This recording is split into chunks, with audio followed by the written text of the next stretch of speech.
ଏଇ ମା ଜଣକ କଣ ଗୁହାରି କରୁଛନ୍ତି ଭିଡ଼ିଓକୁ ଶେଷ ପର୍ଯ୍ୟନ୍ତ ଦେଖିଲେ ହିଁ ଜାଣିପାରିବେ ସାଙ୍ଗମାନେ।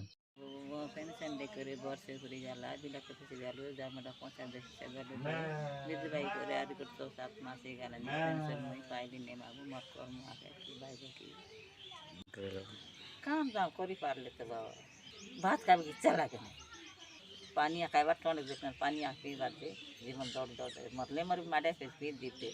ଏଇ ମା ଜଣଙ୍କର ନାମ ହେଉଛି ପଦ୍ମା। ପଦ୍ମା ମାର ଗୁହାରି କରିବାର କାରଣ ଏଇକି ଯେ ଆଜକୁ ପ୍ରାୟ ବର୍ଷେ ହେଲାଣି ବାର୍ଦ୍ଧକ୍ୟଭତ୍ତା ମିଳିନାହିଁ। ଏ ଅଫିସରୁ ସେ ଅଫିସ, ସେ ଅଫିସରୁ ଏ ଅଫିସ ଦାହା ଦାପଡ଼ ହେଲେ ବି କିଛି ବି ସୁଫଳ ହେଉନାହିଁ। ମା କହିବାର କଥା ସେ ବର୍ତ୍ତମାନ ବିଧବା ବି ହେଲେଣି।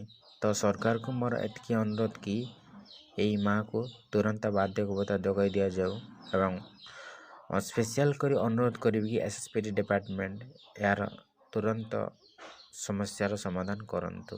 ରହିଲି, ଜୟ ଜଗନ୍ନାଥ। ହଁ ସାଙ୍ଗମାନେ, ଏଇ ମାଆର ଗୁହାରିଟି କେମିତି ଲାଗିଲା ନିହାତି କମେଣ୍ଟ ମାଧ୍ୟମରେ ଜଣାଇବେ।